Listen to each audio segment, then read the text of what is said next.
Enjoy ಮಾಡಿ, ಪ್ರತಿಯೊಂದು ಕ್ಷಣ ಮೂಮೆಂಟ್ ಎಂಜಾಯ್ ಮಾಡಿ. ಸೊ ಹಾಗೆ ಲಾಸ್ಟ್ ಹೇಳ್ಬೇಕಂತಂದ್ರೆ, ನಮ್ಮ ಕರ್ನಾಟಕದಲ್ಲಿ ಒಂದು ಆಚರಣೆ ಸ್ಟಾರ್ಟ್ ಆಗ್ತಾ ಇದೆ ಆಲ್ ಓವರ್ ಇಂಡಿಯಾದಲ್ಲಿ. ಏನು ಆಚರಣೆ? Hello, happy Dasara, love you all. ಎಲ್ರಿಗೂ ದಸರಾ ಹಬ್ಬದ ಹಾರ್ದಿಕ ಶುಭಾಶಯಗಳು. ಒಂದು ಜೋರ್ ಚಪ್ಪಾಳೆ. ಎಲ್ಲ ದಸರಾ ಮಾಡ್ತಾ ಇದ್ದೀವಿ. ಸ್ವಾಮಿ ತಾಯಿ ಚಾಮುಂಡೇಶ್ವರಿ ಎಲ್ಲ ಒಳ್ಳೇದು ಮಾಡಲಿ, ಶಕ್ತಿ ಕೊಡಲಿ. ಸೊ ಮೈ ಡಿಯರ್ ಫ್ರೆಂಡ್ಸ್, ಈ ಒಂದು ಹಬ್ಬದ ವಿಶೇಷ ಜೊತೆಗೆ ಒಂದು ಮೆಸೇಜ್ ಕೊಡಕ್ಕೆ ಇಷ್ಟಪಡ್ತೀನಿ. ಏನಂತಂದ್ರೆ, ಈ ಹಬ್ಬನ ಯಾಕೆ ಆಚರಣೆ ಮಾಡ್ತಾರೆ ಅಂದ್ರೆ, ರಾಮ ರಾವಣನ ಸಾಯಿಸಿದ ದಿನ. ಯಾವುದು? ರಾಮ ಯಾರನ್ನ? ರಾವಣನ ಸಾಯಿಸಿದಂತ ದಿನಕ್ಕೆ. ಅಂದ್ರೆ ನೆಗೆಟಿವ್ನ ಪಾಸಿಟಿವ್ ಹೊಡೆದಂಥದ್ದು, ಅಂದ್ರೆ ಕೆಟ್ಟ ವಿಚಾರಗಳ ವಿರುದ್ಧ ಒಂದು ಒಳ್ಳೆ ವಿಚಾರ ಗೆದ್ದಂತ ದಿನ. ಇದಕ್ಕೆ ವಿಜಯೋತ್ಸವ ಅಂತ ಹೇಳಿ ದಸರಾ ಏನ್ ಮಾಡ್ತೀವಿ ನಾವು, ಸೆಲೆಬ್ರೇಟ್ ನ ಮಾಡ್ತೀವಿ. Yes or no sir?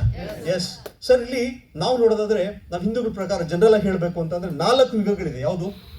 ಸತಿಯುಗ, Treta Yuga, ಮತ್ತೆ ಯಾವುದು? ದ್ವಾಪರ ಯುಗ, ಮತ್ತೆ ಯಾವುದು? ಕಲಿಯುಗ.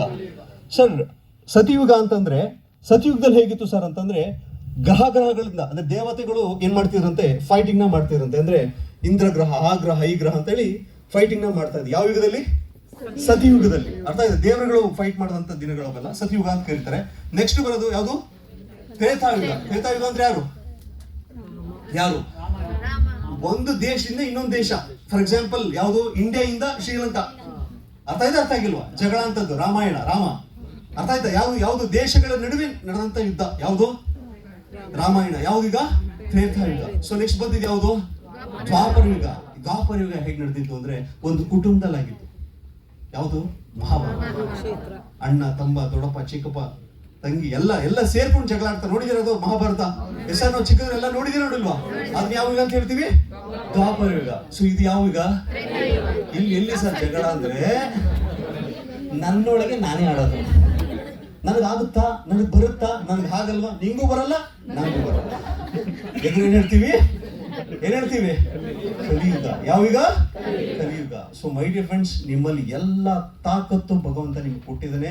ನಿಮ್ಮ ಮನಸ್ಸು ಹೇಗೆ, ನೀವು ಮನಸ್ಸನ್ನ ಹೇಗೆ ಇಟ್ಕೋತೀರಾ, ಹೇಗೆ ಹೋಗ್ಬೇಕು ಅಂತ ಇದ್ದೀರಾ, ಎಲ್ಲಿಗೆ ಹೋಗ್ಬೇಕು ಅಂತ ನೀವು ಡಿಸೈಡ್ ಮಾಡಿ ನಿಮ್ಮ ಮನಸ್ಸಲ್ಲಿ ಅದು ಟ್ರಾವೆಲ್ ಮಾಡಿಸುತ್ತೆ. ನಿಮ್ಮನ್ನ ಎಲ್ಲ ಕರ್ಕೊಂಡು ಹೋಗಿ ಯಾವುದು? ನಿಮ್ಮ ಮನಸ್ಸು. ಸೊ ಹಾಗೆ ಹೇಳ್ತಾರೆ, ಒಂದು ವಿಚಾರ ಇದೆ. ರಾವಣನಿಗೆ 10 ತಲೆ, 20 ಕಣ್ಣು, 20 ಕೈ, ಸೀತೆಯನ್ನು ಒಬ್ಬನೇ ನೋಡ್ತಾ ಇದ್ದ. ಆದ್ರೆ ಇವತ್ತು ಕಲಿಯುಗದಲ್ಲಿ ಬರೀ ಇರದೇ 2 ಕಣ್ಣು, ಆದ್ರೆ 1000 ಸೀತೆಗಳನ್ನ ನೋಡ್ತಾ ಇದ್ದಾರೆ. ಮನಸ್ಸು ಏನಂತ? ಚಂಚಲ ಅಂತ. My dear friends, true words. Yes or no? So ಹಾಗಾಗಿ ಮೈ ಡಿಯರ್ ಫ್ರೆಂಡ್ಸ್ ಅಂತ ಹೇಳ್ತಾ ಇದೀನಿ, ದಸರಾ ಹಬ್ಬದ ದಿನ ಒಂದೊಂದು ಕೆಟ್ಟ ಹವ್ಯಾಸಗಳೇನಿದೆ, ನನ್ನ ಕೆಟ್ಟ ಆಟಿಟ್ಯೂಡ್, ಕೆಟ್ಟದಾಗಿ ನಡ್ಕೊಳ್ಳುವಂತ ರೀತಿ ಇರ್ಬೋದು, ನಾನೆಲ್ಲೋ ಇನ್ನೂ ಟ್ಯಾಲೆಂಟ್ ಇದೆ, ಇನ್ನೂ ವರ್ಕ್ ಮಾಡ್ಬೋದಿತ್ತು, ಇನ್ನೂ ಕೆಪಾಸಿಟಿ ಇದೆ, ಇನ್ನೂ ಪ್ರೂವ್ ಮಾಡ್ಕೋಬೋದಿತ್ತು. ಆ ತರ ನಮ್ಮಲ್ಲಿ ಅಂತ 10 ತಲೆ ರಾವಣ ಹೇಗಿತ್ತು ಹೋಗಿ 10 ಕೆಟ್ಟ ನಡವಳಿಕೆಗಳನ್ನ ಏನ್ ಮಾಡೋಣ?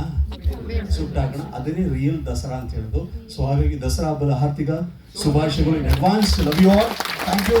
ಸೊ ಇಷ್ಟೊತ್ತು ಇನ್ನೊಂದು ಆಪರ್ಚುನಿಟಿನ ಸೊ ನನಗೆ ಮಾಡ್ಕೊಟ್ಟಂತ ಎಲ್ಲ ಮ್ಯಾನೇಜ್ಮೆಂಟ್ ಲೀಡರ್ಸ್ಗಳಿಗೆ ಸೊ ಥ್ಯಾಂಕ್